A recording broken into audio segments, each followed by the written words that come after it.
He wore a face they would not notice. He wore a face and a hat. He wore a voice and hands that seemed like any other. He walked into the first bank and asked questions. He smiled. He looked small and tired. He did what a customer does. He sat. He waited. Then he took money and left. No one shouted. No one chased him. He melted back into the street, a ghost in the midday sun. The first step was taken. The pattern had begun. It was a quiet act, almost silent. This is the story of one man who robbed 50 banks. He did it alone. He did it with a disguise that was not a mask, but an absence of presence. He did it with a plan that grew not in complexity, but in quiet confidence. Each bank was a new verse in a song only he could hear. He was not a monster. He was not a fiend. He was a man with a method, a routine that became a ritual. The disguise was his greatest tool. It was not a single object. It was an idea. He never wore a ski mask or a false nose. He wore the cloak of being utterly forgettable. He was the tired man. He was the polite man. He was the slightly confused man. The man you hold a door for and forget. Clean but plain. Grey. Brown. His shoes were always worn, never filthy. Somewhere to be in no great hurry. His disguise was built from details, tricks of posture, narrow shoulders, slightly hunched, a heavy, old-looking bag, groceries, work tools, a man with little time, without drawing suspicion. Staff look up at his face, then down at the counter. He controlled their gaze. He directed the small play before them, unknowing actors. Each week the disguise changed. The principal stayed plain, beard, clean-shaven, cap, glasses, suit, tie, ill-fitting like a reluctant interviewee, a new backstory in his mind. He walked like a man waiting for a bus. He tapped like a man with sore legs. He laughed softly to seem human, disarming, harmless. They remembered warmth if they remembered him at all. His disguise was not on his face, it lived in their minds. The method was a dance of timing and deception. It was never about force, it was about precision. He read the rhythm, customers and staff. He knew the shifts, when managers would step out. He timed his hands to predictable distractions, never pushed, never impatient. He studied the tellers, the most tired, the most distracted. A simple request to turn ahead, the first step in the dance. As attention diverts, his hand moves, not fast, deliberate, shielded by an envelope, a folded paper, a polite cough at the key moment. Thank you, good day, under 10 seconds. He walked, never ran, he nodded to the guard. 2 blocks, a turn, then another, busy shopping street or tube station, and he disappeared. The escalations were quiet, the first loss, a counting error. By the 10th, larger.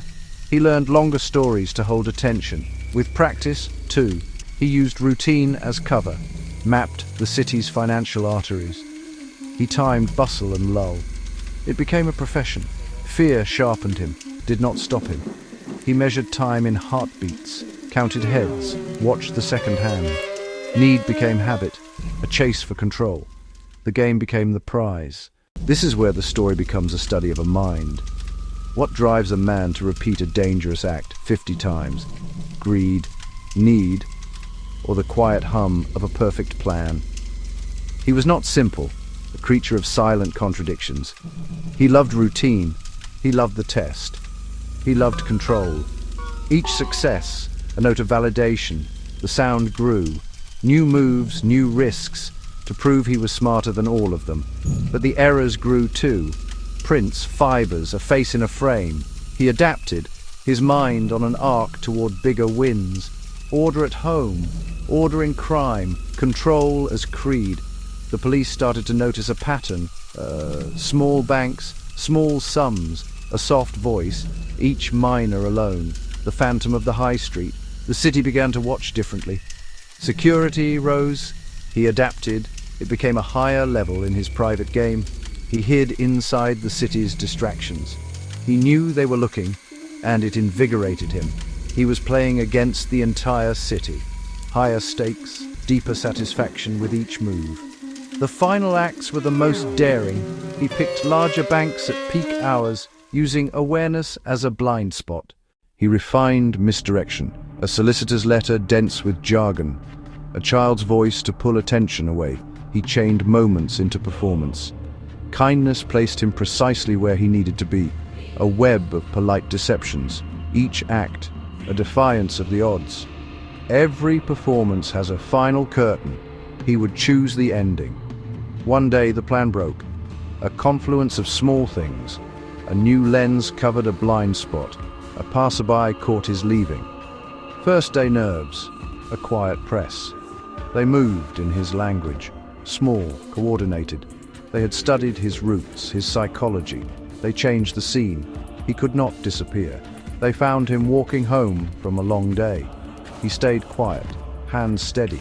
Money, adhesive for a scar, non-prescription glasses, a folded list, 49 complete, one awaiting its mark. His paper told the story of a life. The court named the pattern, audacious, small crimes. They spoke of limits tested, of a quiet life turned game. He felt hungry for proof. The thrill mattered, the calm mattered. This is not only about money, it is about a pattern that became a life.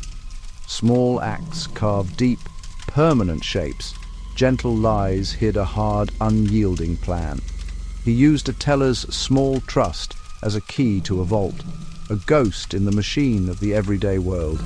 His capture was the trapping of a shadow. If we are honest, we see a sliver of ourselves. We take small chances. We test boundaries. Private patterns can grow into public stories. A single choice becomes 50, each one further down a path without easy return. His story is a warning, whispered in calm tones. The last scene is quiet. He stares at his own hands. He thinks of the hat. He thinks of the bag. He thinks of names. A teller's warm smile, seconds before he stole. He remembers how the world looks away from a tired face. One question remains. Below 50 banks, a 51st name. Not a bank, just a name. No one ever found out who it belonged to. Soft. He wore a face they would not notice.